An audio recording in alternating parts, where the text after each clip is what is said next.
Yeah, so this is episode 2 of the Buffy Boys. I'm Brian. I'm Joel. And I'm Brian.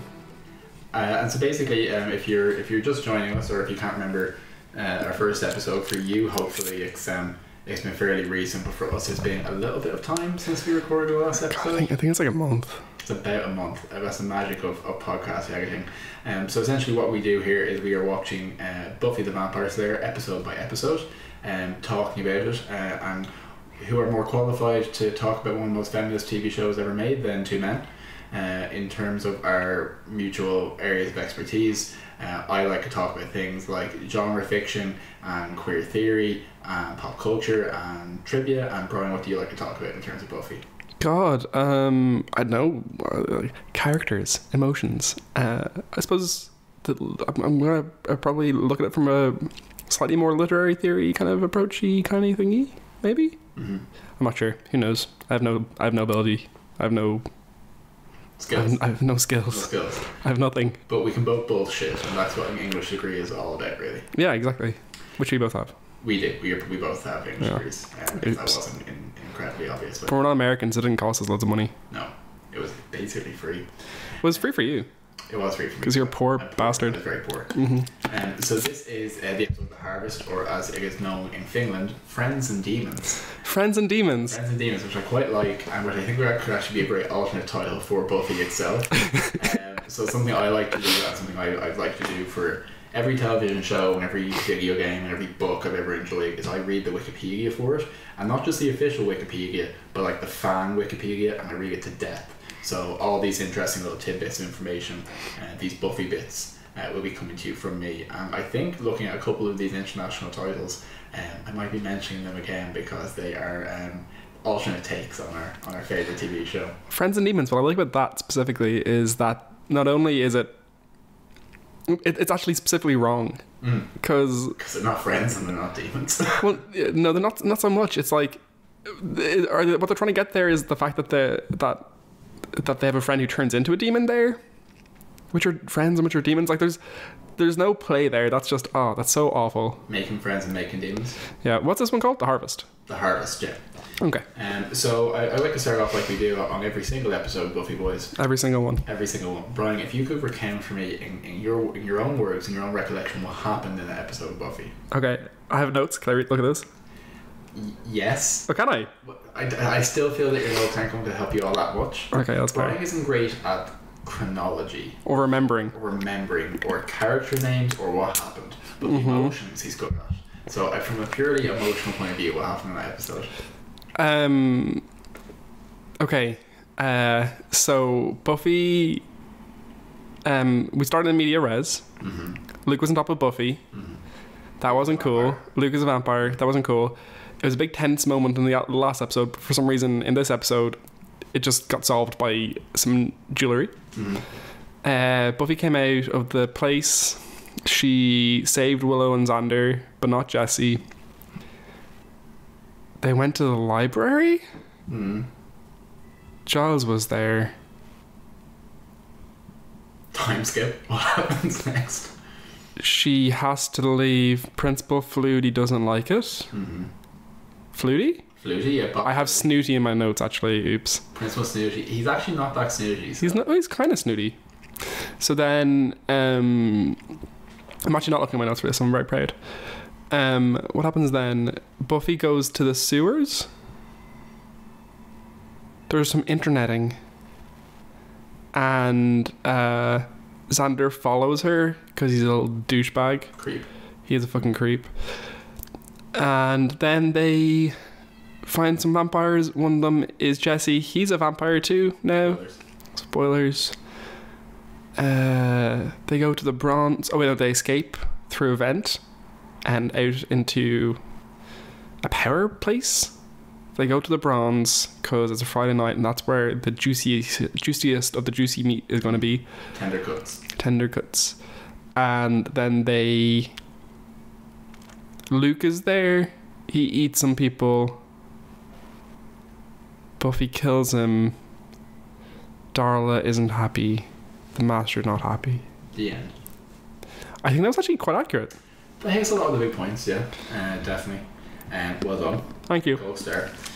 So, what's interesting? That's going to be a fun thing to have to edit out. No, we're not going to edit it out. People drink water. Who gives a shit? When I was 16, I did a transition year graduation, which was a thing for some reason. Yeah, it's ridiculous. And I had a bottle of water on stage that I was drinking from constantly, and at the interval, everyone said, the teacher saying, "You're doing a great job, well done, leave the bottle of water here, some of the parents think you're drunk." Oh, really? Yeah, because I was just, before I did anything that made me nervous, I was taking a swig of vodka, quote unquote, from the water. This is a very interesting episode, I think, particularly from a narrative point of view, from a structural point of view. Particularly looking at how Buffy develops later on, because a lot of what if I haven't mentioned it previously on this podcast, something I'm very into and I've gotten very into in the last month specifically. As opposed to one of our other many podcasts. Exactly, yeah. One of our family of podcast products. The Brian Joe family of podcasts. I'm very into Dungeons and Dragons, and something I've been looking at a lot recently is just how you build a story and how you construct and introduce characters, etc., etc. And this was a really good example of that. What they have to do in this episode is establish a lot of the actual lore of what a Slayer is, how vampires work, establish the Scooby Gang and why they're together, and kind of really set up the arc for the season. So it's actually quite like, the couple things I thought about this episode, one of that is quite like formulaic in some ways. It's compared to later, I suppose, Buffy episodes and arcs, it's very much like, here is your classic gothic thing you're trying to do.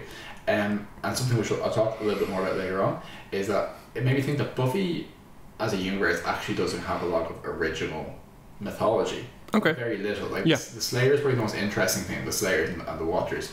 But how they approach vampires and werewolves and what they're doing, like, they've actually just taken a lot of out of the box elements, and put it into this setting, and the fact that they managed to make it look so original, I think it really shows through in this episode, because it's very, like, even how they present the vampires and the musical stings, etc. Like, it could be an episode of like The Outer Limits or something like. What's The Outer Limits? The Outer Limits was a. Is it a spin-off from Twilight Zone or something? It's not a spin-off, but where the Twilight Zone was more, I don't want to say fantasy, but it was more like the Outer Limits had a specific science fiction focus to it. Okay. It's an anthology series like the Twilight Zone. That's cool. Or Are You Afraid of the Dark, or that kind of thing. I had that feeling. Sure. So what so I mean, like, absolutely, in terms of the way they kind of take pretty much out of the box elements of of already existing fantasy and folklore. Yeah, so I think that's 100% intentional. It's not that it's intended. It's not that it's in any way lacking in originality or anything like that. From my perspective, that's actually the strength of Buffy specifically, is the awareness of the tropes and the engagement of that kind of thereof. I mean, like, it didn't need to be complicated, because when what you're doing is commenting on that and building from that, it's intensely postmodern, you know. Absolutely. Yeah, no, there's very little original content. It's actually one of the reasons that I think that lore in Buffy isn't very interesting. You know, if you're talking about, say, I don't know, the lore of the Slayer obviously has a lot of specifically interesting, like, female commentary and feminist commentary and historical commentary. But I'm going to say commentary one more time just for fun. Commentary. I said it wrong that time. Commentary. Commentary. But yeah, I mean, like, just stuff about the vampires, it's like, there's definitely parts where it's very interesting, very flavorful, but like, for the most part, it's out of the box. Yeah, and that's kind of something I was really thinking about watching this episode, is that and those screaming children, if anyone heard that, are actually outside the apartment. But you know what I hate so much is when people on podcasts are like, "Oh, there's a storm out here, great ambient noise," and just like, I can hear fucking nothing except your voice. Yeah, so you're talking shite, like. If when I listen back to this recording, you can't hear the children screaming, I'll edit some in for continuity. Oh, please do.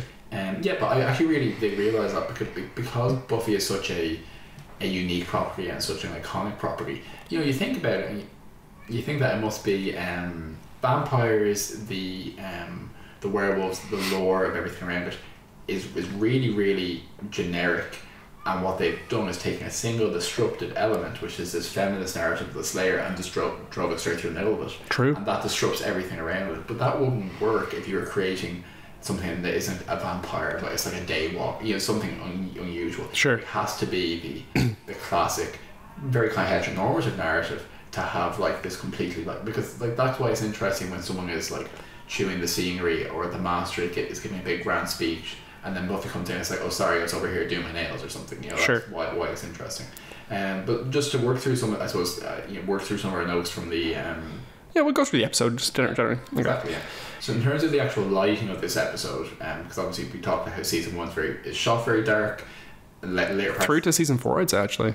Really, up until season 4. 3 alleviates a little bit.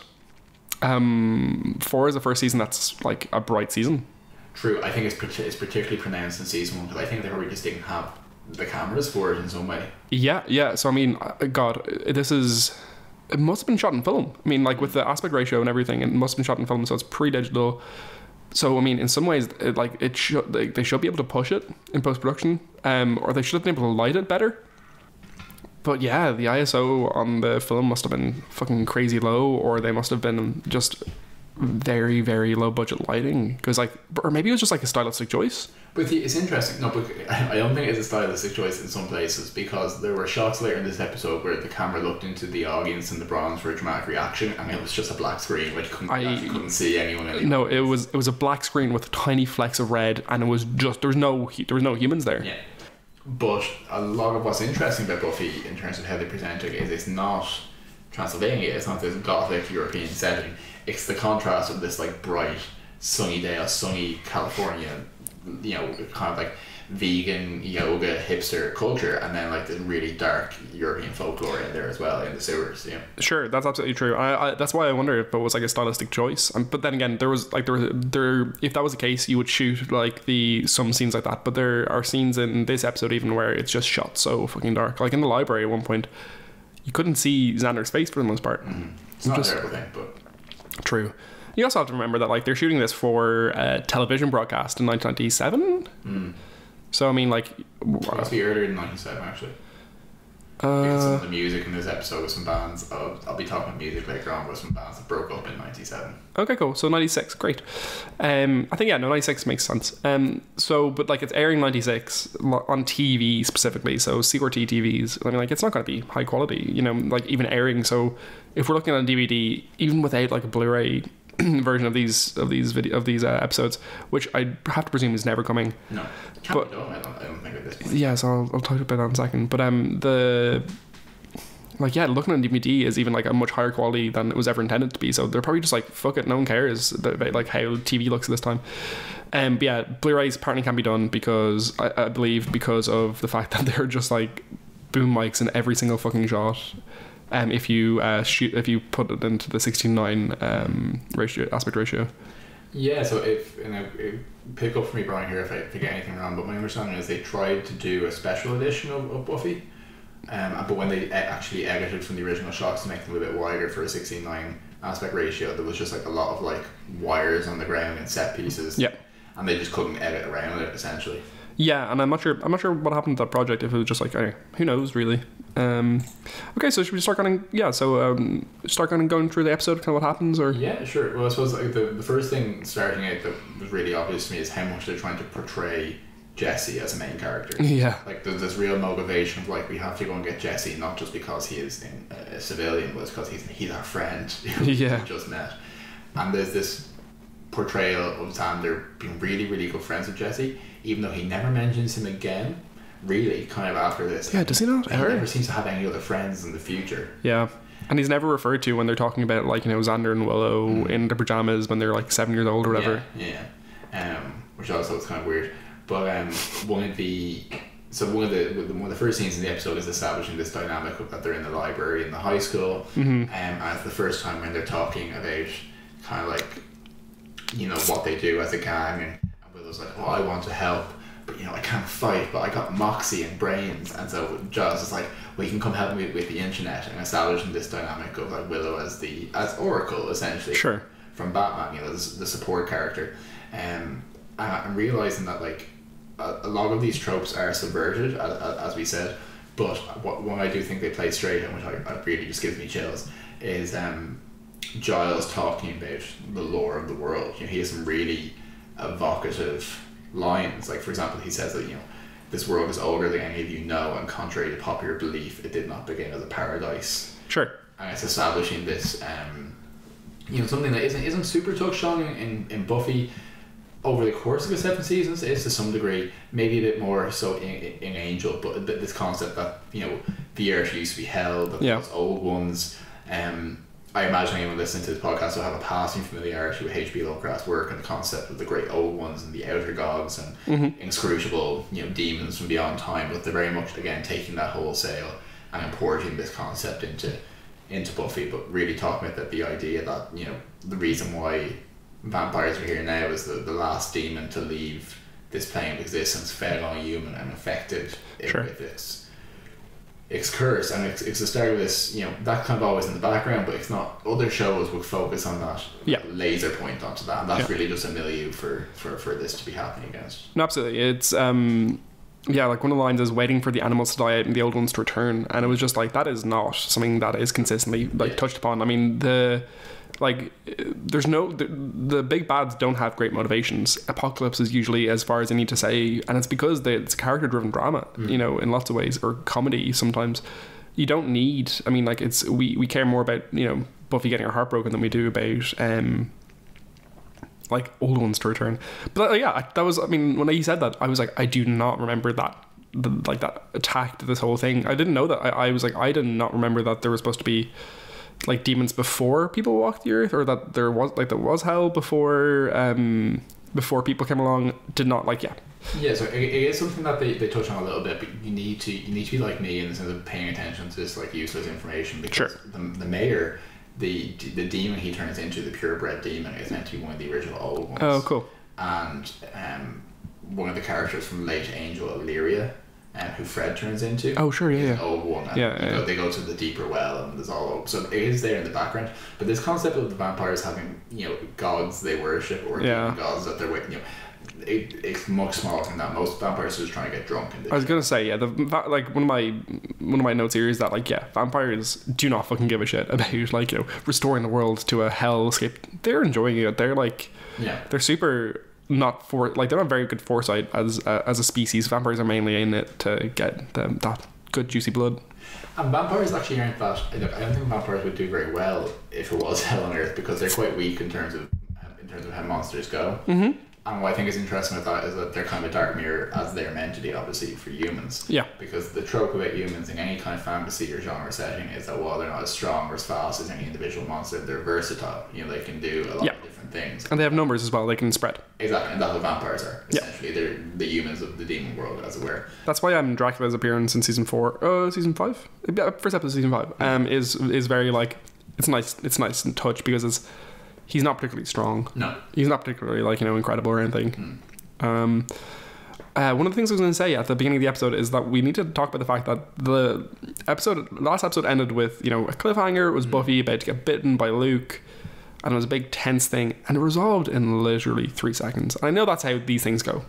I think it might also be partly due to the fact that when this was originally broadcast, it was broadcast as a 2-hour TV event. Oh, really? Yeah, so it directly into the... Okay, yeah, that makes a lot of sense. It did feel a lot more like it felt a lot more like an act break than it did the end of an episode, for sure. 100%. Okay. The to be continued thing is not a thing that Buffy does, but like it's very common with any of the Star Trek series, etc. You know, when these shows broadcast, it's usually a 2-hour television event for the opening thing. One of the lines I've highlighted here was when Buffy was describing what sorry, jumping right back to the library again, is when Buffy was talking about what how she, like, excused the vampires to herself when she first saw them, and she was like, oh, these are just guys in need of a facial. And I mean, like, yeah, fair. Yeah. He doesn't. It's a start of, like, a number of great excuses for what vampires are. For example, like in this episode, they also used the classic excuse of they had rabies. Yeah. Like, how many people with rabies were, you know, extant in California at this time? But just another great one is that later in the episode, Cordelia says that they were rival gangs. Yeah.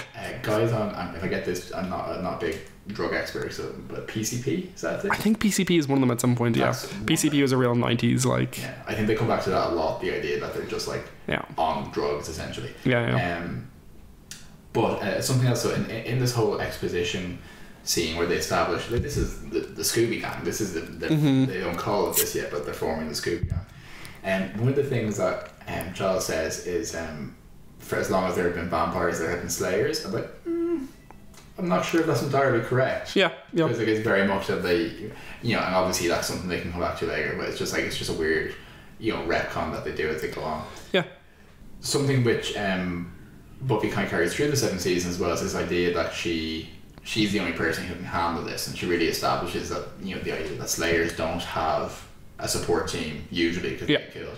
And she says that, Willow asks, probably quite sensibly, why don't we just call the police? And Buffy says, well, the police would only bring guns. And that's actually something that comes up again and again, is that she doesn't like guns. She's really against. Oh, really?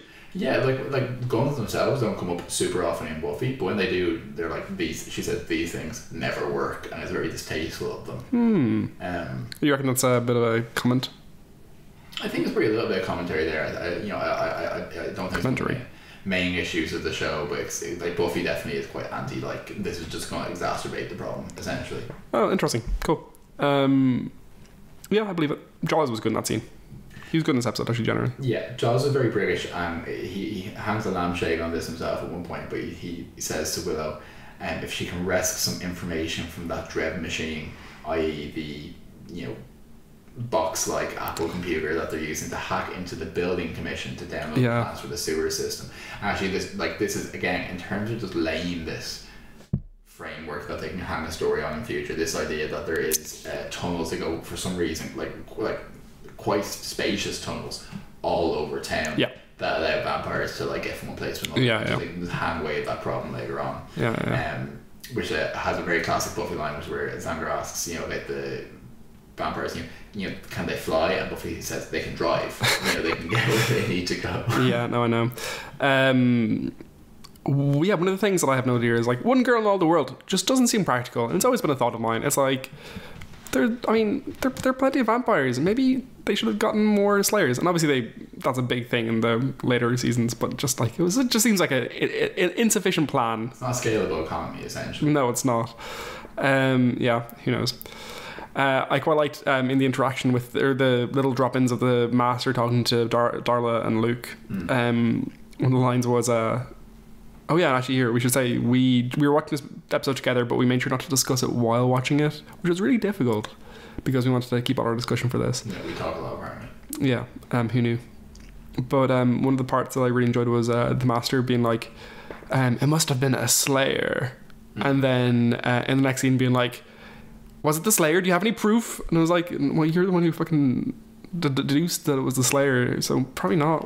It's a little inconsistent. He also talks about, in terms of the harvest itself is really interesting, because this whole thing creates this idea of there being almost an Anne Rice Vampire the Masquerade kind of thing, of there being vampire clans and vampire rituals and vampire, which it just does not really continue. And that's what they're subverting with the Master. The Master, there's a different lesser show where every season it's just a different kind of vampire that they're fighting against. But this idea of the harvest is almost like its own mini big bag in this episode, and just kind of defeating that, kind of moving on with your life. But he talks about sharing one of the reasons why he can use Luke to get out of the barrier is that he shares his soul with Luke, so he can feed off what Luke feeds off of. But they don't have souls. Which I don't think is something they specifically nailed down this early on. What this episode does have, though, is the first appearance of Harmony Kendall. That's so far ahead. I have so many notes before that. Okay, let me go back, because that's the point, actually. One of the things actually I noticed was that the colour balance is really blue in this season. It's very blue coloured season. I think later seasons are a bit more yellowy, and it's actually quite nice blue. It's one of the things I have kind of memory of.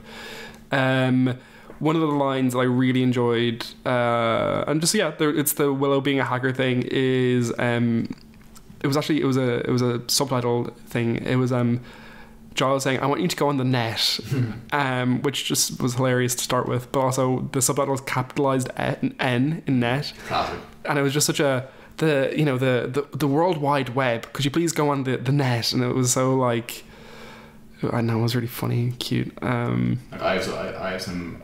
Open to reason, some older people I would work with who would still capitalize web space capital S site website. A site that is on the web. Yeah, that sounds about right. Working for a website that doesn't happen so much, weirdly.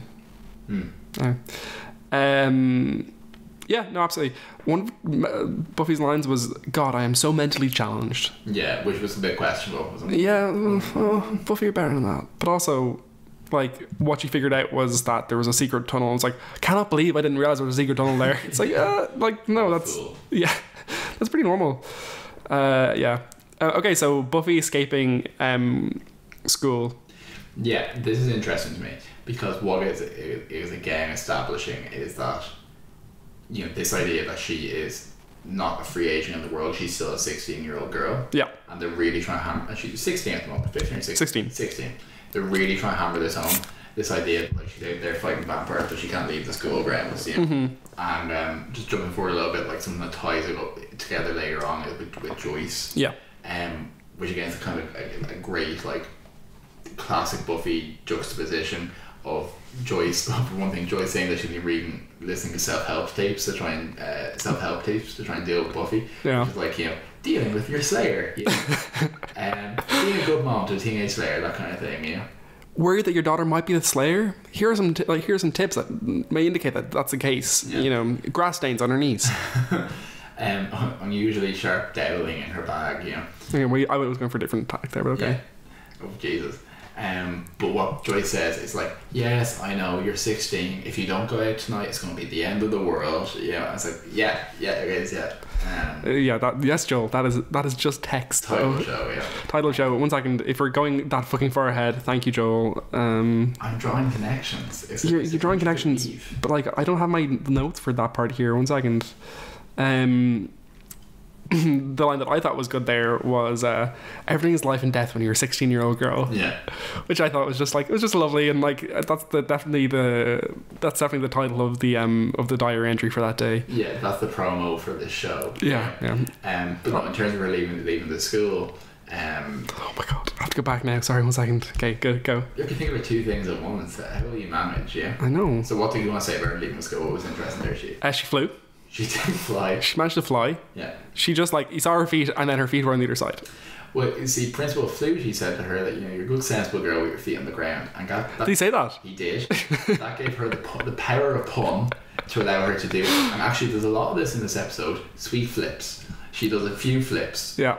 Specifically, I won't mention that at a later point because he might freak out. Okay. But she does a backflip from about 2 feet off the ground down to the ground, and then starts walking towards Luke. You know what I mean? So it's like this is all about her acrobatic skill here. Yeah, it really is. Who knows? Like, I mean, like this jump it didn't even seem like she did a flip. It looked like the way it was shot, I can't just imagine her jumping straight up, like back straight, like completely straight the whole time. I was like, whoa! Poochie going back to his home planet, she just got pulled out of frame and dropped down. Pretty much, yeah.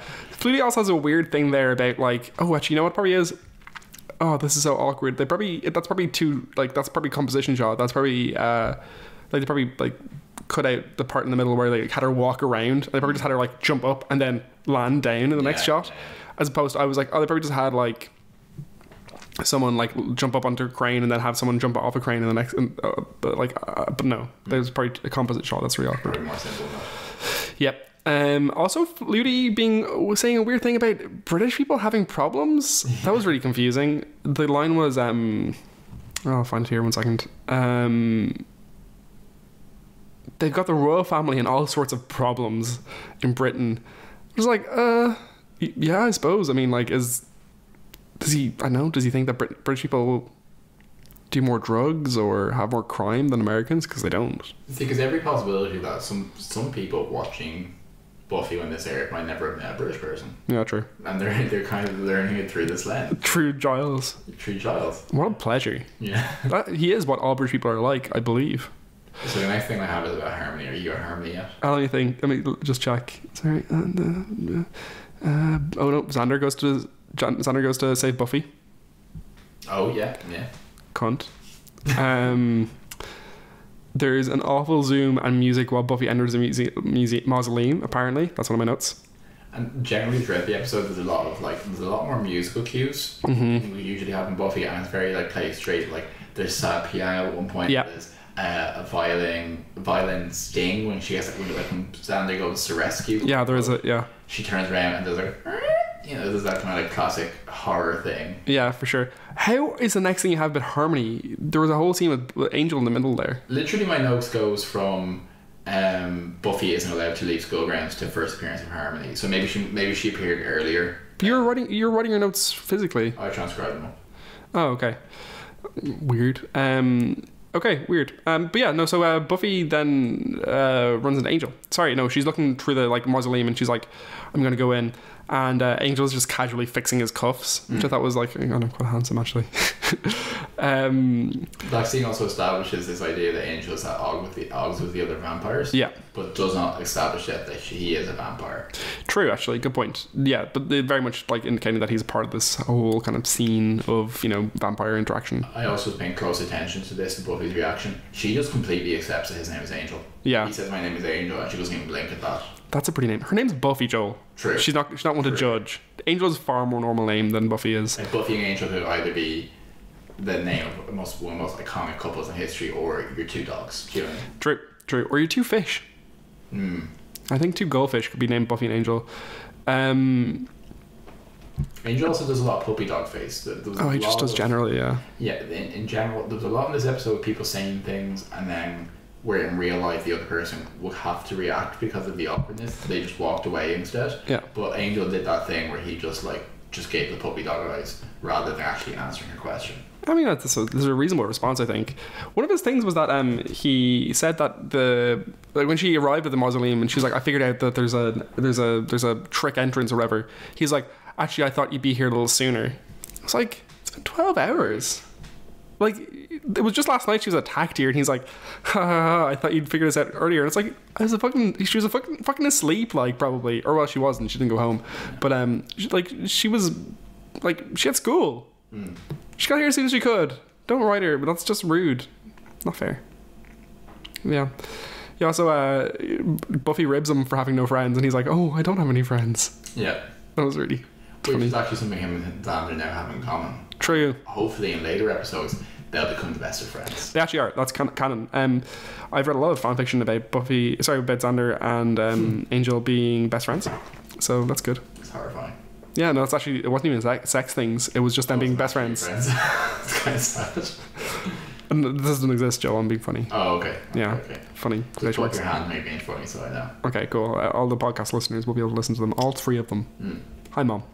So, something that Buffy says to Xander, which she says as something that actually happened and which is utterly terrifying, is she tells a story about that she decapitated a linebacker using an X-Acto knife. Yes. No, I like that. Like, that is grim. X-Acto knife is It's a Stanley blade. It's a Stanley knife, yeah. So it's like it's something you'd use to like cut out tile and stuff, or not tile. Like arts and crafts supply kind of. Yeah, sure. I also made me think about They have this really thick neck, is what she says. Yeah, and there are just quite a lot of ways to kill vampires in Buffy's universe. Like, the common thing to do now is to be like, oh, that doesn't actually work. That's just a story. It's like, no, pretty much everything works. To the extent that in a later scene, when she gets out her box of tricks for killing vampires, she has a big bag of communion wafers in there. I have noted that too. Yeah, I don't know if it was just like, I don't know what's going to work here. Because I want to see a scene where she just tries throwing some wafers at them. Or just like, having someone be like, oh, hey, vampire, look at this tasty burger. And they bite into it and she's like, ha ha ha, tricked you. That's the body of Christ. It's disgusting stale bread. It has turned into the body of Christ in your mouth, and now you're dead. I was always told you weren't allowed to chew your communion burger. What? Yeah, my grandmother always said that it's disrespectful to chew it. You have to let it melt on your tongue. No, bullshit. That was the thing that I did. I just let many bodies of Christ melt on my tongue. I used to let it melt on my tongue because I was bored. You take it and you'd be like, I'd stick my tongue out and I'd like this sitting there in church being like, like for radio. Thanks. Just letting the thing melt my tongue and like having my parents horrified with me probably. Sorry, Mom. Segue in terms of Catholicism. Okay. Another thing I was saying about during this episode is that a lot of what they do, again, this is probably a bit close to the surface, because a lot of like pastiche of Catholicism, a lot of the way the Order Aurelius does the harvest and the ritual is like, they anoint Luke with blood, and there's a lot about he figs from the master and blood of the master, and it's this like piss take of Catholicism. Yeah. Never Protestantism. probably there's not enough meat there in Protestantism to actually like, you know, like to take the piss out of it. But with Catholicism, it's like, let's do these ridiculous ornate rituals kind of. Absolutely. I mean, like, you can't like take the piss out of someone for being Episcopalian. One of the things we skipped over there actually was when they're in the library. One of the things that happens is that Buffy has a flashback to the previous night when she's saying she's so mentally challenged, and it's a black and white flashback. They put it in grayscale for literally no fucking reason. But when you remember things, isn't it always in black and white? I don't remember things. I think dogs always dream in black and white. Dogs see in black and white mainly. Yeah. Some people do dream in black and white actually. It's like one of those things. Some people just don't dream in colour. It's an odd choice, because I don't know if they're worried that people will be confused that it was just happening to her again. Yeah, no, absolutely.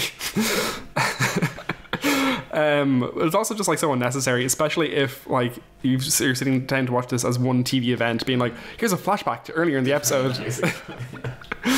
Yeah. Oh god. One of the things that Xander said, I was like, was that a little funny? Because he says they're walking along and Buffy's like, why are you here? And he's like, well, blah blah blah, here's all these reasons I want to save Jesse and stuff. And he's like, besides, it's this or chem class. I was just like, was delivered well. A little quippy. Yeah. It was a little quippy. There's a lot of Xander as well, in particularly these early episodes, of him just being a very angry man. Yeah. Because he says, like, literally, like, Buffy's like, please don't come with me, you will get killed, it's my chosen destiny to do this.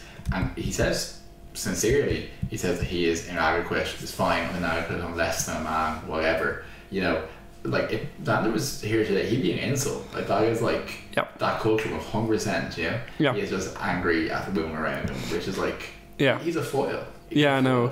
When Buffy says, I'm the Slayer and you're not to him, and he responds with, I need you to throw that back in my face. I thought he was joking. There's a part, like he should be joking, but there's a little bit that he's just not. Like, that is, he's so entitled. Yeah, no, he's so straight and annoying. I hate him. Are we at the computer lab yet? Yes, we are at the computer lab. Fantastic. Harmony's first appearance. Harmony Kendall, who is one of Cordelia's closest friends, and by closest I mean she gets the most lines. And like specifically frenemy as well, which is great. Frenemy. And she's one of the longest running characters in this franchise. She goes from the second episode of Buffy to the last episode of Angel. Oh, she in the last episode of Angel? Yes, she turns up at the start. Okay. When Adam Baldwin from Firefly turns up and starts, she's sleeping with him, and she basically says, sorry, I gave away all your secrets. And Angel says, oh no, you were a great secretary. Well, you weren't, but there's a reference for you in the top drawer. And she runs away, and that's it. Yeah. She's a secretary in Angel Investigations. Yeah. So when they move to the bigger facility, Wolfram and Hart facilities, they take her on as the receptionist. They do. Yeah. But he's literally like, I've now known you now for 13 years. Yeah. So no. Like, but yeah, she is. Other than she's been in the longest span of Buffy and Angel, other than Angel. Yeah, that makes sense. Yeah. So I was happy to see her. Me too. I was happy to see. She's just a stupid, great face. But like the idea that at this time, like in the 90s, they thought it'd be useful for people like Cordelia to be learning whatever programming language. They're learning coding. They are in computer lab and they are learning how to code. Like, what the fuck? Like, how did this happen? One of Cordelia's lines is, why do you have to devise these programs? Isn't that what nerds are for? Yeah. I was like, yeah, true. That is what nerds are for. Cordelia consistently has some of the best lines at this point in the show. Yeah. She also says to Willow, who gave you permission to exist? Yeah. But in terms of the show trying to find its tone a little bit, like, it still doesn't know how goofy it wants to be. Yeah. Because there's a guy, the surfer dude. Who I call... Who? I labelled my nose Jake Cool Skates. Yeah. Who is basically just Jordan Catalano from My So-Called Life. That is mean. Jordan Catalano is a pure individual. He's just... Until he's a douche. He is a douche. But he just pops up and is like, oh, gnarly bro, gonna code some codes, y'all. You got this something there at the end. Yeah, you did. And he obviously doesn't reappear, but that kind of character doesn't really reappear. That like, it's not as many like goofy side characters in Sunnydale as it goes on. But there's also weird inconsistency here because, which I just thought was so easy not to do. Okay. Because Cordelia's like, oh yeah, we'll go to the Bronze tonight. Where else are we gonna go? The other cool place in Sunnydale. Anyway, it's Friday. There's no cover charge. Cut to a couple of scenes later where there's a bouncer taking money at the door. No, he's taking IDs at the door. No, because he counts on the money at the end. Oh, is he? There's explicitly a cover charge. It's just so such funny. an odd thing to pick up on. Yeah. I just kind of took me out a little bit. I was like, that's weird. One of Cordelia's lines in the computer lab, actually she had so many great ones. One of them was she was complaining about Buffy and how Buffy had been a freak and attacked her and stuff in the last episode, and she's like, and of course Buffy was there. She's such a weirdo. I exhibit no surprise. Which I just thought was wonderful. There's an inspirational calendar to be made of Cordelia Chase's just quotes of the day. Yeah. One of the other ones was when Willow tries to defend Buffy, saying that Buffy is, you don't even know her. Cordelia says, do I listen to your private conversations? No, because you're boring. Cordelia you want to see in the world. Please do. And then Willow walking away and being like, how do I save this? And her being like, deliver the deliver key or something like this. And it's like, no, that would never work. That would just never work. That is not a funny joke. Joss Whedon, deliver. Any key. There's no, not only is that not, it just, that would not occur to you. You want to think, oh, they'll hit the delete button now. She doesn't even wait to see if it happens. I would wait to see if it happens. That's the beauty of it. She's like, I don't even need to. It's like walking away from bombs, or from explosions. That famous expression, cool persons walk away from bombs. True. But also then, just I don't think that whole thing would get deleted with one keystroke. I just don't think that would work. That's the real unrealistic aspect of this episode. Yeah, and there was, okay, so I'm not even, so the next scene is Buffy and Xander saving, or going to find Jesse. Jesse, yeah. And I'd say there was, in a 30-second scene, there's probably 9 seconds of just blackness. That there was nothing to see on the screen except black. The one interesting thing about that, which again was very low budget, is, for one thing, they focus a lot on close-up shots of the vampire's nails and this idea of having sharp talons. Yeah. But at one point, out of that darkness, there's 3 vampires walking towards the screen, and their eyes are glowing in the darkness. Yeah, it's very replicant. It's very replicant, but it's also very kind of like something from an early episode of The Next Generation of Star Trek or something. Sure. It's very that's not a thing that happens. Yeah. My note on the fingernails was that it was actually an interesting shot. It was you can see the Buffy and Xander running away through the guy's fingernails, and it was just that director of photography that day got someone told him he could be a bit creative, and he was like, oh great, I'm gonna shoot it through the fucking fingers. But obviously the interesting thing about it is Jesse is, spoiler alert, Jesse's already a vampire. Yep. And you go find him. I have an idea. You can die. Yeah, great reveal. Yeah. But as I almost certainly talked about in the last episode, they really try to do this thing where they try to have some surprise and establish Jesse as a member of the crew, and then he ends up getting turned. Yeah. Which actually, I think it's something that's lost its effect with the amount how well I know that as a thing that happened. But I think it's quite smart. Yeah. I think it's a Joss Whedon thing specifically though, as well. It's Tara getting up. Spoiler alert. I'm no, you shouldn't be listening to this podcast if you haven't. If you want to listen to the podcast because you like listening to us talk, then what's wrong with you? But if you haven't watched Buffy, then we're going to be spoiling it constantly. Yeah, absolutely. They're all Slayers in the end. Yeah. But anyway, it turns out that the true Slayer was the friend they made along the way, and that's it. Might be true. That is, yeah, pretty much. But Tara getting killed, the episode that she gets introduced to the main credits. It's I think Agent of Shield. Wait, is that a Joss Whedon show? Is it? I want to say it is. Is Agents of Shield Joss Whedon? Oh, it's hard to say. I don't know. My hands would say I don't know. Yeah, sure. I think that is the main character that gets killed in the first episode or something. Firefly has a person that gets killed in the first episode, is it? It does, yeah. Yeah, stuff like that. I think that's Joss Whedon style thing. I think Torchwood did it as well. Obviously not Joss Whedon. I think Torchwood does.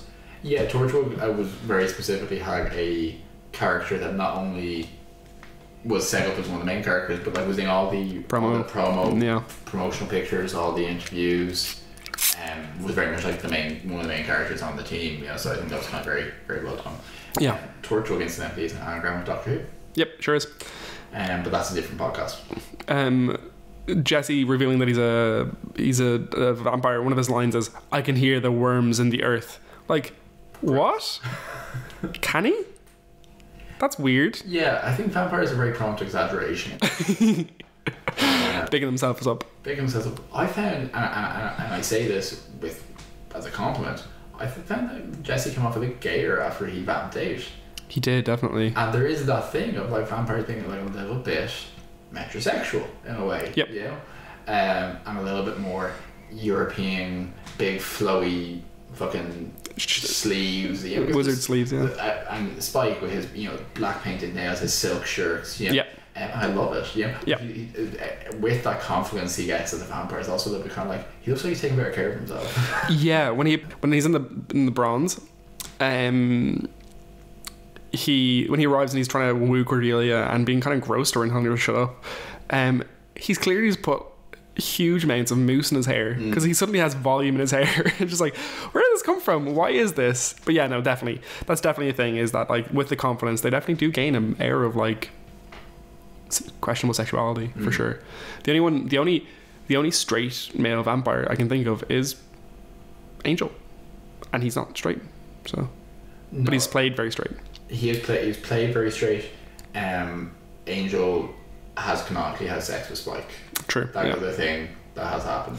When did they reveal that? It is in, I want to say, season 5 of Angel. Oh, cool. Where, again, spoilers, Spike is one of the main characters by season 5 of Angel, and they talk a lot about what they did in the years in between, essentially. And it's very much like a thing that, you know, they were like hedonistic, etc. You know, which, you know, with vampires though, it's always been this questionable thing of like, you know, of equal bisexuality, essentially. But you know, whatever. I'll take it, to be honest. Yeah, exactly. I mean, like, while there's the evil bisexuality aspect to it and the hedonism and all those things, there's also the aspect of it that it's just like they're the most interesting fleshed out characters, and they're the best portrayed characters. Is the evil, well done? Oh yeah, I mean, so it's definitely a double-edged sword. Why? Okay, so Buffy and Xander are escaping. They're in the room by themselves. There's the nice shot from the opening credits. Where the hand coming in the door, and that was quite nice. It was, I love seeing shots from opening credits in a TV show and just being like, oh, feeling the ghost of oh, I know this better than the rest of the stuff around it. It's so nice.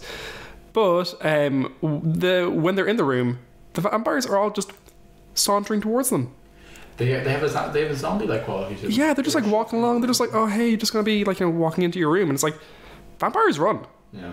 Vampires have no problem running. They don't just like wander like in a clump towards some people. Yeah, which kind of brought to mind to me was also like a not very good episode of season 1 Angel, where Jeremy Renner is in it as a vampire, a much younger Jeremy Renner. Oh, I don't remember that. And the episode was portrayed from a human's point of view, so it's a police detective trying to find out who's the serial killer. And her that's when his father dies, or her father, Kate. Yeah, Kate. But one of the interesting things is because they're showing from a human's perspective, they show how fast Jeremy Renner the vampire can move, and it's like sped up, like he's blurred. Yep. Because vampires are incredibly fast. And it's a bit of a hokey shot, but really establishes this thing of like, oh, because you know, you get a bit of power creep with Buffy and Angel, where it's like, could a person actually just escape? And it's like, no, they actually are. They're monsters. Yeah.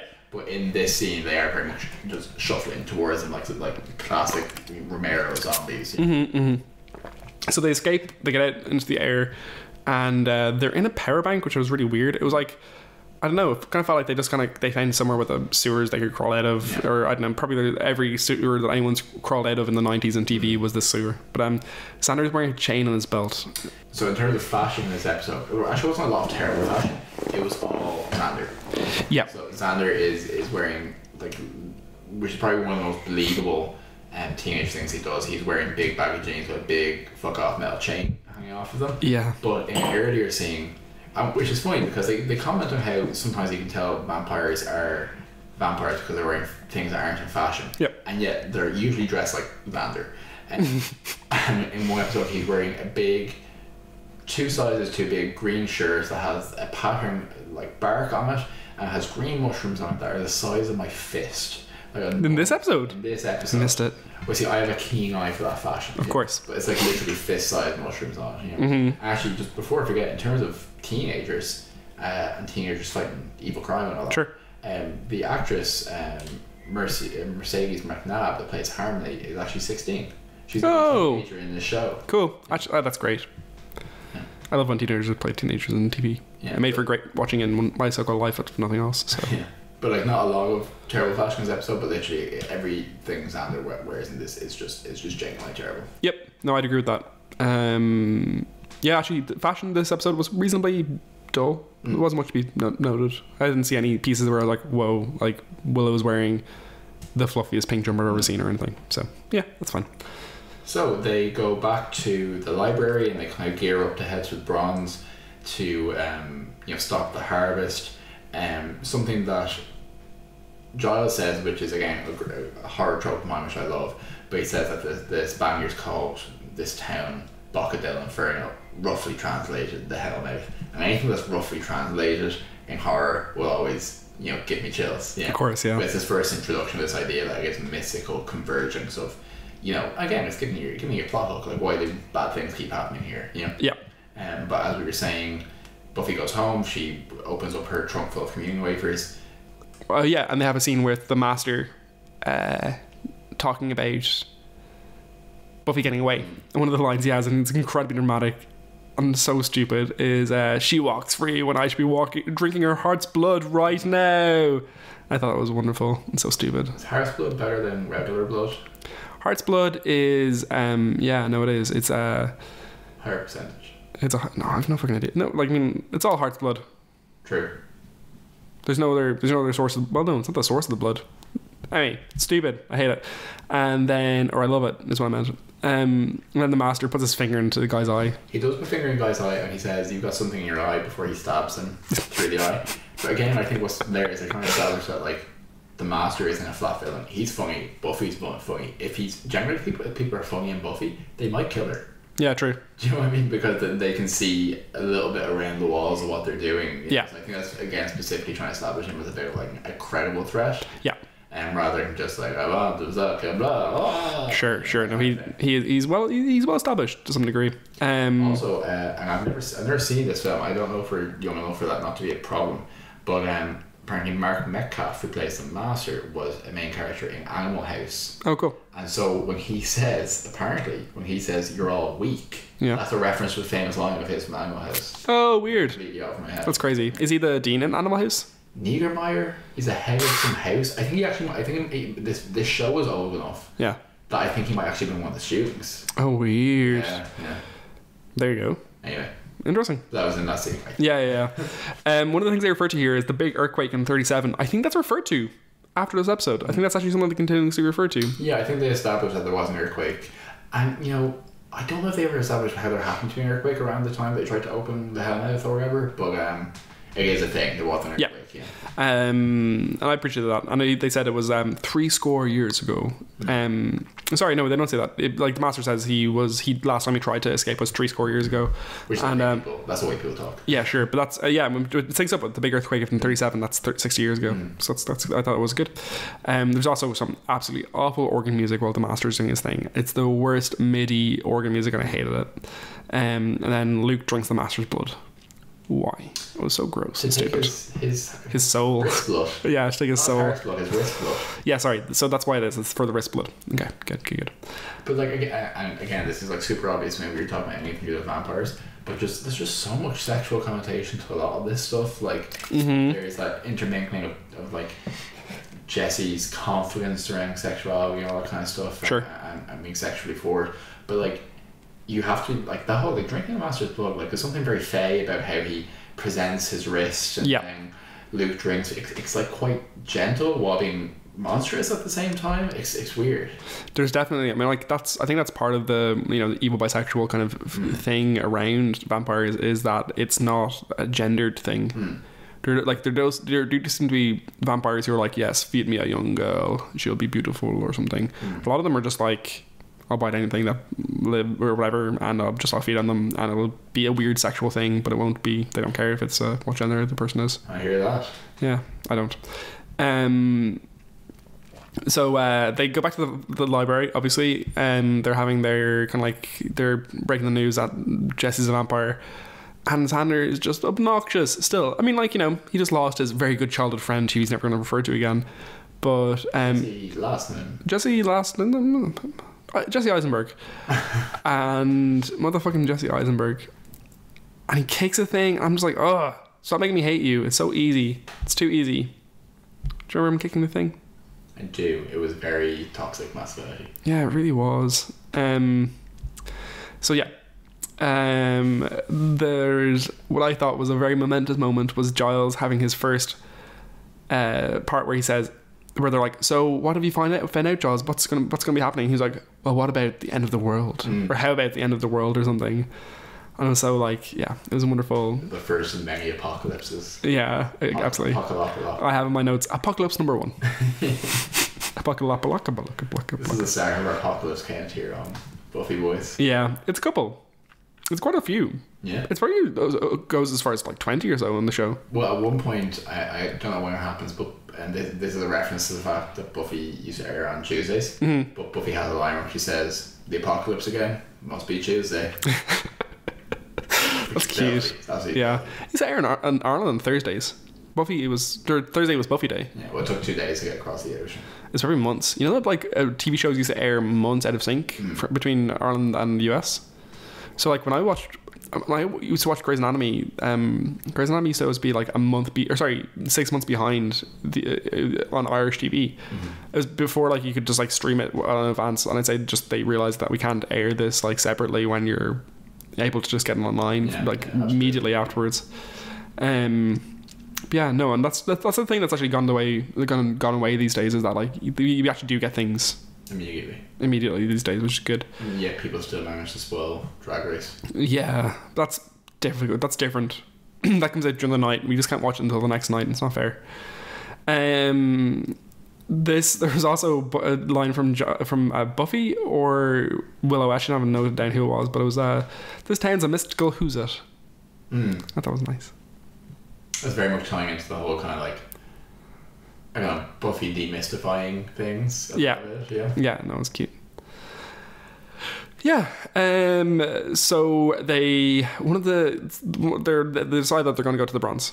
One of Xander's lines is, "That's where Jesse's going to be. Trust me." I'm just like, why? Based on what? Yeah, I mean, like, the poor choices.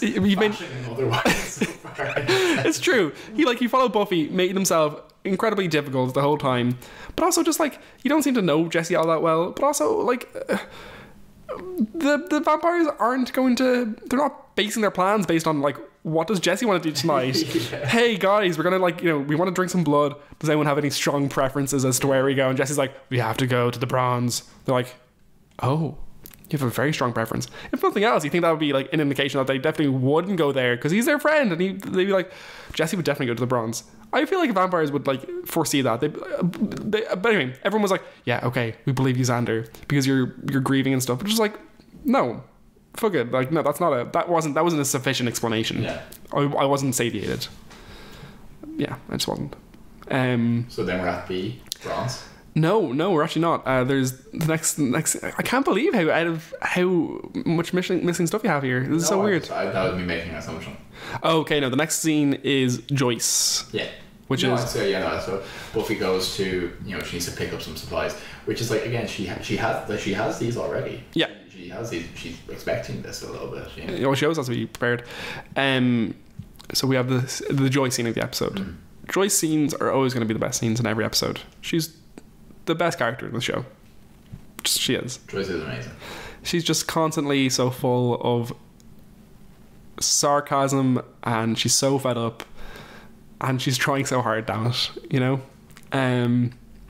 See, as you said earlier, there's that beautiful line of the tapes all say I should be getting used to saying it.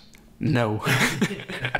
Just like, you just want Joyce to do well. Yeah, you do. And it's just so hard because you're just like, that she's never going to be able to do well because her daughter is trying to save the universe. Oh God. One of the things that actually transitioned into this scene was a weird sunset shot, really, really bad stock footage sunset shot, and was just so out of place and weird. So Buffy has a whole trunk full of girly stuff on top, and then she lifts it off to reveal. Weirdly, it's actually not very like later seasons when she reveals that kind of stuff. It's usually full of weapons. This time, it just looks like she's insanely religious. It's lots of communion. Oh wait, Catholics aren't the only people who do communions, are they? I don't know. It is. I like the the imagery associated with vampires is traditionally Catholic. Yeah, I sure, think, very much so. Yeah. Sure. So anyway, she has loads of... Sorry, go on. Because if nothing else, Catholics love iconography. Yep. And like that's what vampires are afraid of, is the icons. Yeah. For sure.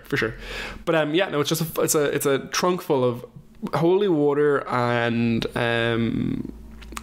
communion wafers and Bibles and rosaries and crosses and just like fucking bulbs of garlic, like those go off. Orange, yeah. How often does she have to like replenish those? Does it work on vampire if it's gone off? Probably not. All the garlic smell is gone by that point.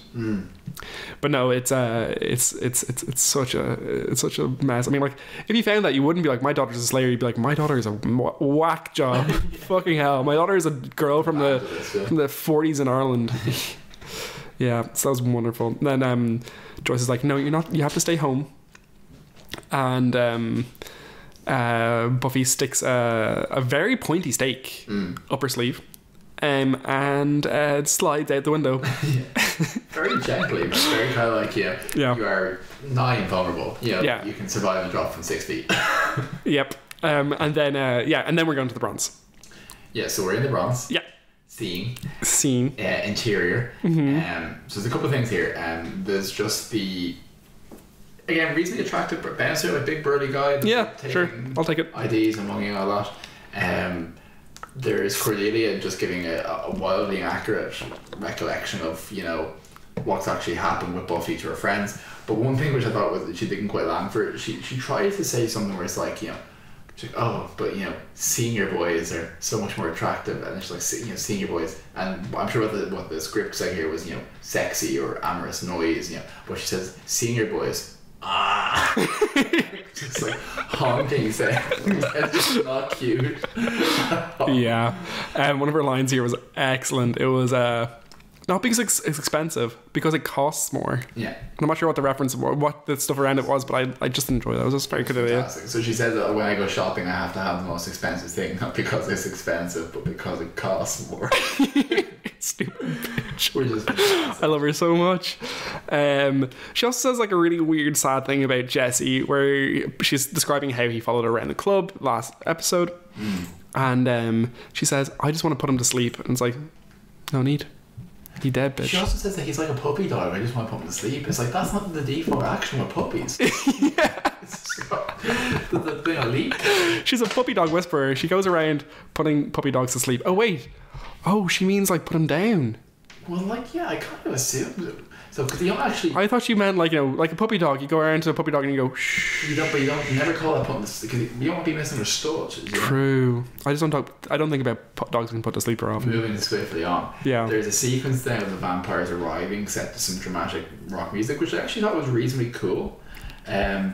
Okay. Which I probably shouldn't have. It was in slow motion, and it was like very much Darla as the schoolgirl at the front twirling her hair and arriving. But when the vampires come in, my first thought was they cut the lights, Luke gets up on the stage, there's dramatic lighting, and I thought Riley to myself, oh, it's great that they had a lighting rig set up for this. But then when they cut to the rafters, there actually is a vampire operating the lights. Oh, is there? Yeah, because that's that's so who Buffy funny. throws. Yeah. So they literally had a vampire and like, right, well, you secure the exits, you secure the humans to feed on, you go set up a spotlight. That's the thing that canonically happens in that episode. Of course, yeah, that's about right.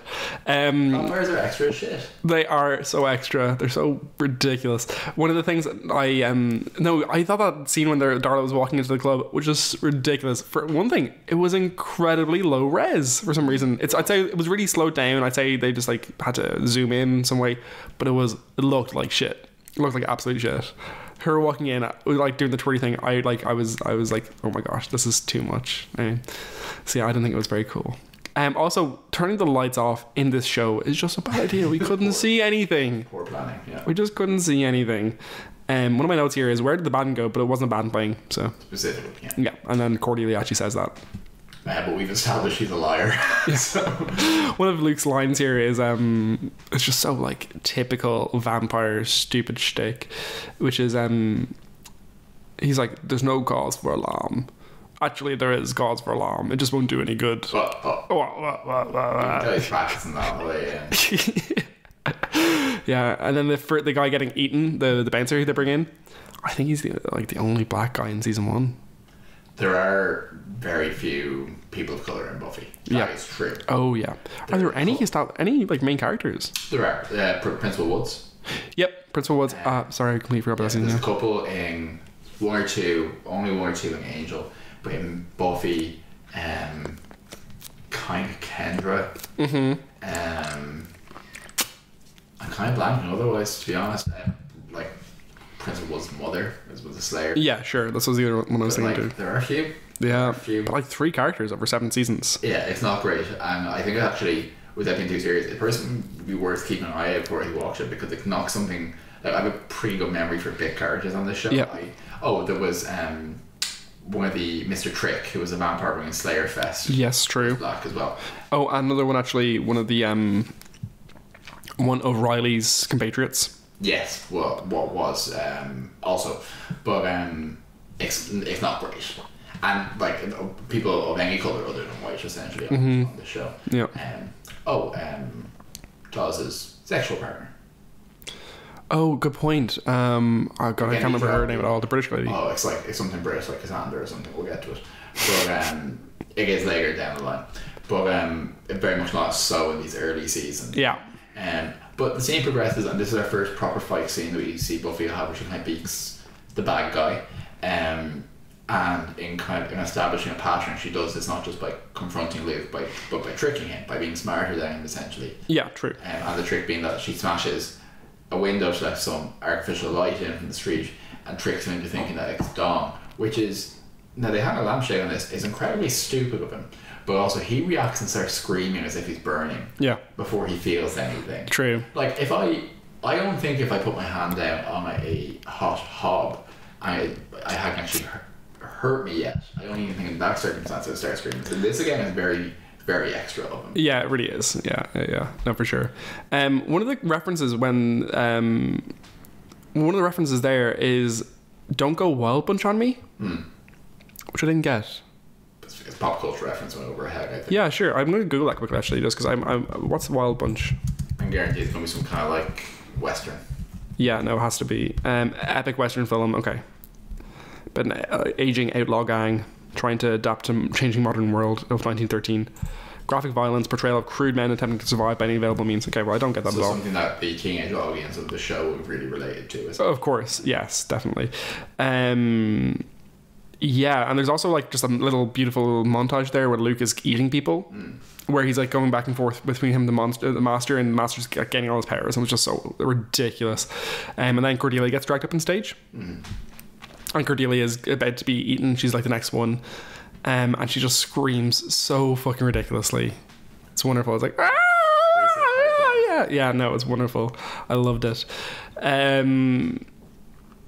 There's also, so Buffy makes herself known from the rafters, obviously, and more sweet flips. Yeah, more sweet flips. She has a lovely line, which is "Okay, vessel boy," which that was great. There's also, for some reason, a mysterious tinkling of like piano keys when Buffy drops down. It's like, yeah, I was like, that's her knees shuddering. Was that necessary in any way?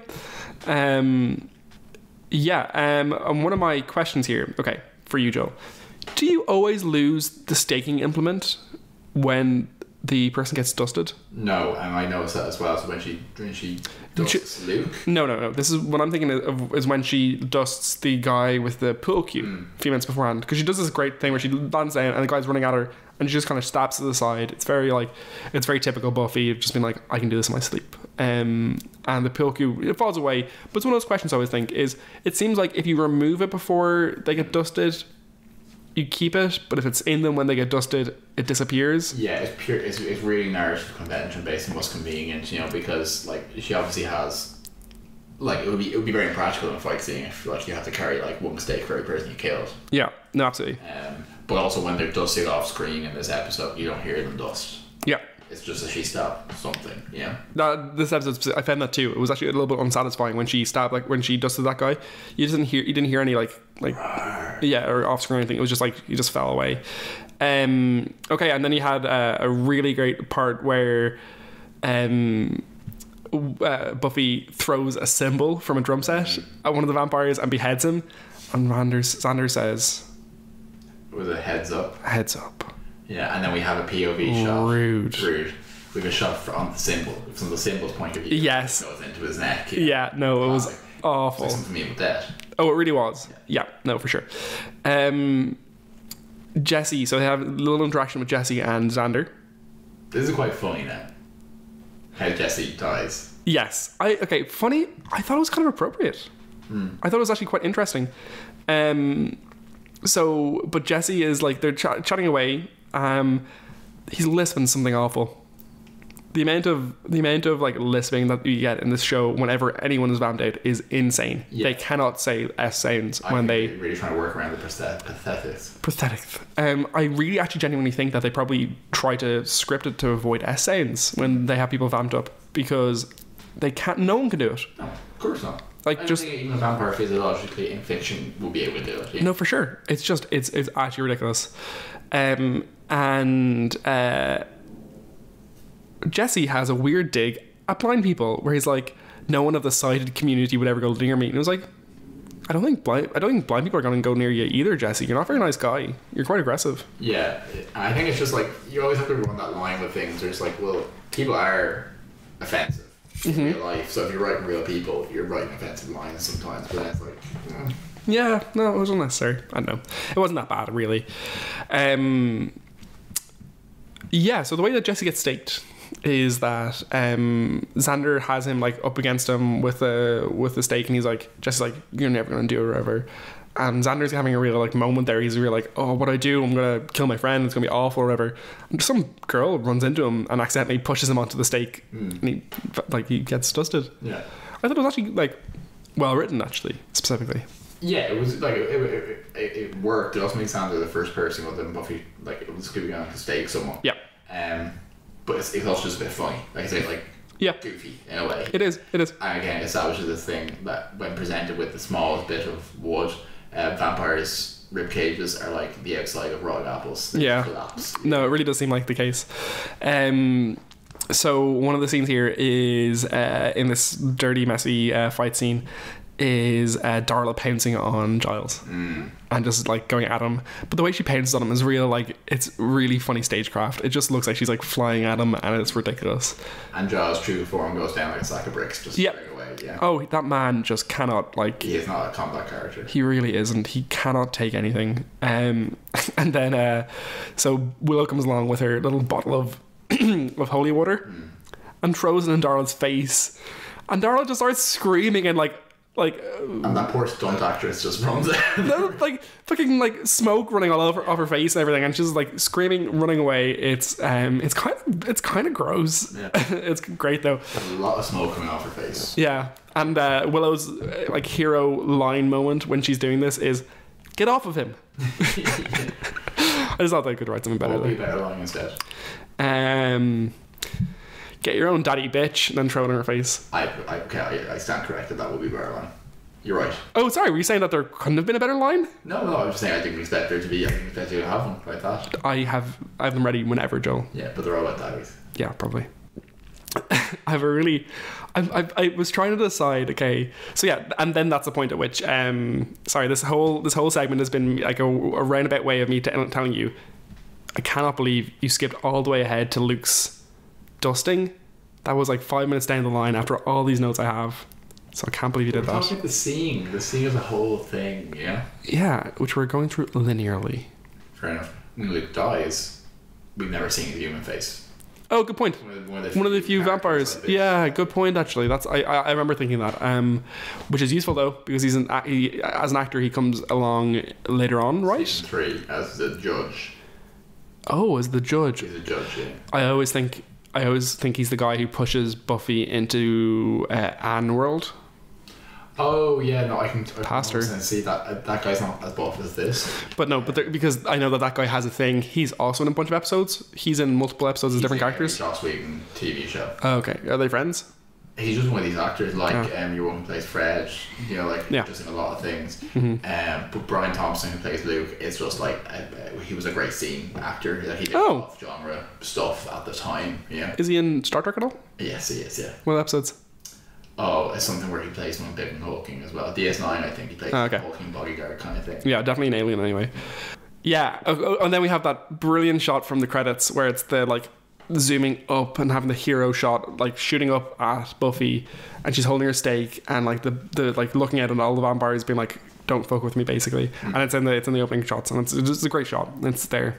My next note is Angel's there, and Angel is proud. I wish he'd be proud of me, but I do.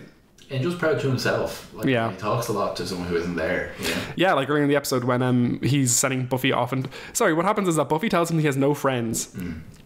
And he's like, okay, well, this is the way to find the vampires. And it kind of read to me like he was telling her to like fuck off because she's offended them, and telling her exactly how to get there. That's get killed. I think what was written to sound like, I'll help you out here, kid. You know, here's the how to get to them. But it read as, you just hurt my feelings. You should just go die. Yeah. Here's a way to get to the vampire nest. But yeah, when she's leaving, he's like, she's like, wish me luck, and he doesn't say anything. And then when she's well out of earshot, he says, good luck. And it's like, that doesn't help anyone. That's not communicative. That's not what communication is. Angel does have communication issues. He sure does. Okay, so we have the first instance of the campus post-disaster wrap-up scene. I love these. I love it so much, yeah. These are one of my favorite things about Buffy. Is you have a dark, weird episode, and at the end of the episode you have the four of them walking like from one place on campus to another, having lovely banter and stuff. I always find it so wholesome. I remember loving it when I was younger and just being like, great, this is a great part of this episode. Upbeat, like teenage music. Yeah. You know, they're talking about having jaunty guitars or whatever. Buffy's doing something she does a lot. Buffy's doing something she does a lot in the first season, which is sucking out lollipops. Like very specifically. And there's a it's very Britney. Very Britney, yeah. But specifically, the reason why it stands out to me is I can't remember when they showed this episode, but it might be actually towards the end of the season, but there's a flashback to when she's 15, which is basically retconning the events of the movie. Yeah. They show her first watcher, and she's very specifically sucking out a lollipop when he comes up. Yeah, true. Is that's season 2? Maybe. It's not this early. Prophecy anyway. Girl? Is that the episode? It might be Prophecy Girl, yeah. It's like no, Prophecy Girl is the end of season 1, isn't it? So is it Becoming? It might be Becoming part 1. We're going to event like it's flashing back to set roughly during this era of Buffy. Yeah. And she's also sucking a lollipop, which is why it always stuck out to me. Yeah. But yeah, it's very jaunty, and it's really establishing this thing of like, Jonathan, like, well, that was a great TV movie, but like, what's going to happen next week? Could be something even more interesting. Yeah, the next threat we're going to face might be something very different, and Buffy's like, I can't wait. Turns to the camera, winks. Yeah, and they're walking to the place, and Xander says something like, the dead rose, there should at least be an assembly. And they're all just shocked that no one's like reacting to it, and this is like the start of like a pattern of just people not acknowledging the fact that they're all plagued by vampires constantly in this fucking town. What it's like to be a teenager. Oh yeah, for sure. No, I remember that. And Cordelia is recounting it to one of her friends. She says a thing about I think there are rival gangs, and the friend says, I wish I could have been there. Cordelia's like, you should have been. Cordelia literally standing there, nearly getting eaten by a vampire, and she's like, comes away being like, can't believe you missed out on that awesome night. Classic Cordy. Yeah, and one of the lines is, the fun is just beginning, and it's very much setting it up like, you know, oh, but there might be things other than vampires in the next one, we'll see. Which again is ironic because almost everything on the show is not vampires. As it goes on. Yeah. Giles actually is great in the scene. He's just very like, whenever he interacts with the kids, just getting frustrated at them being teenagers and him being an adult. I live for that shit. It really works for me. A golden era of Buffy because he does get more serious as he gets older as a character. Like this idea of just, you know, when Buffy was as simple as there was vampires, there's maybe a bit of a love story, but then they still have to get to, you know, trigonometry. Yeah. Too. No, sure. Like, something really pure about it, you know. No, I do like it a lot. Yeah. And then there's that line that Giles has that you have the nice info about.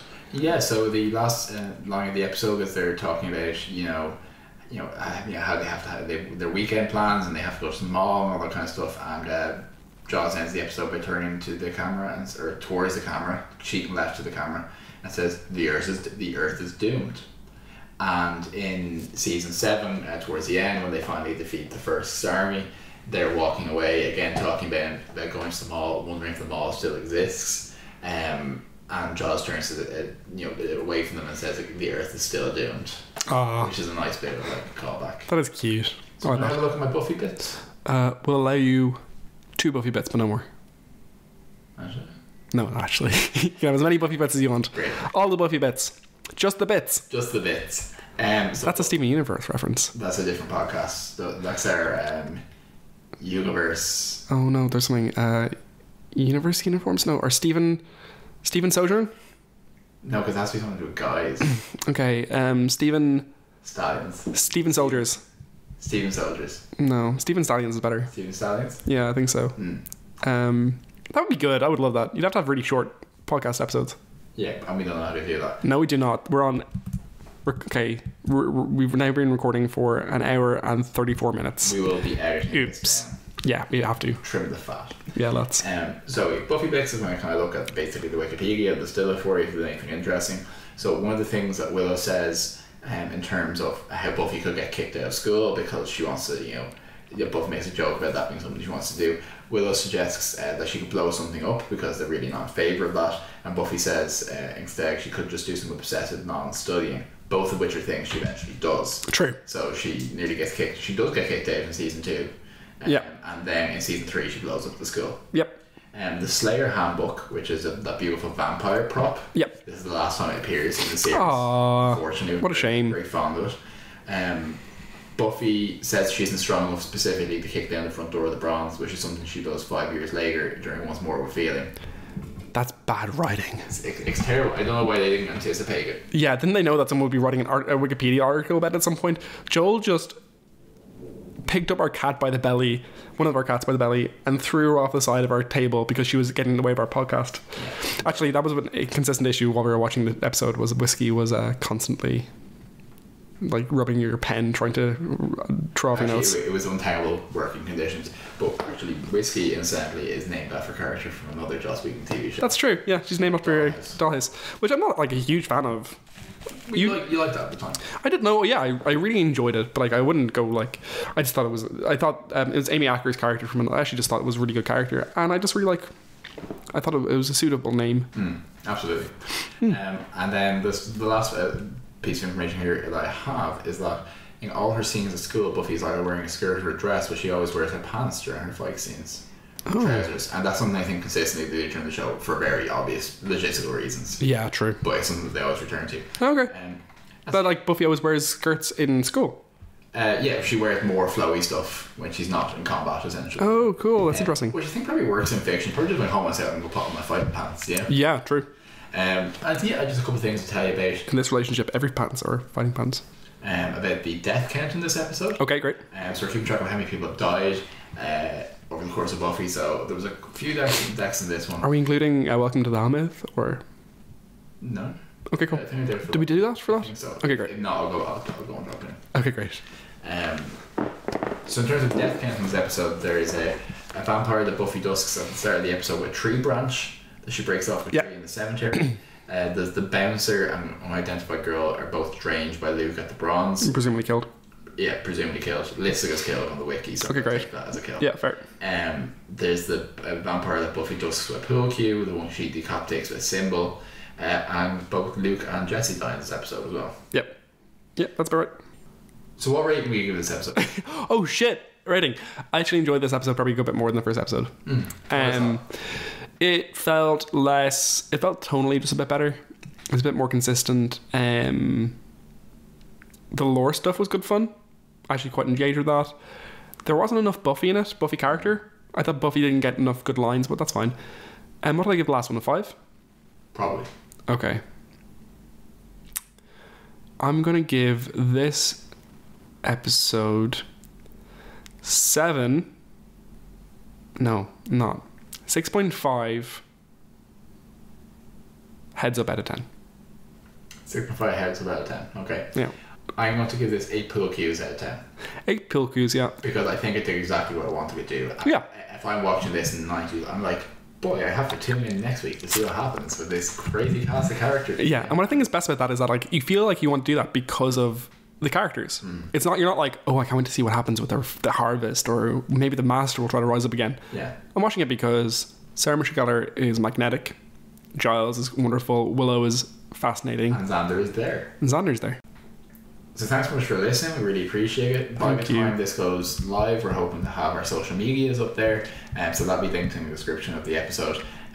Really appreciate and give that a follow. But also, if you liked anything about the episode, if you have any constructive feedback, anything you'd like us to focus on more, we'd love to hear it, because we're here. I wouldn't.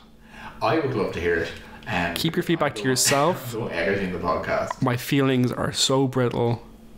I will edit. I will filter out anything too constructive, Brian. But it's useful for me to know what's working, what's not. And we like to talk to you about Buffy, because we're here to talk about Buffy, because we're the Buffy boys, and that's the end of the episode. No, it's not. More things to say. Don't give us feedback. I'm so brittle. I hate it. Don't tweet about us. Please don't ever tweet about us. Don't leave us reviews on iTunes. I'm not engaging with the suggestion that we're talking to a pretend audience. We're literally in our sitting room with our cats and 2 quite good microphones, in fairness. Okay, so we'll see you next time on Brittle Boys. See you next time on Brittle Boys. Brittle Boys. Brittle Boys. That's our new theme song. Goodbye.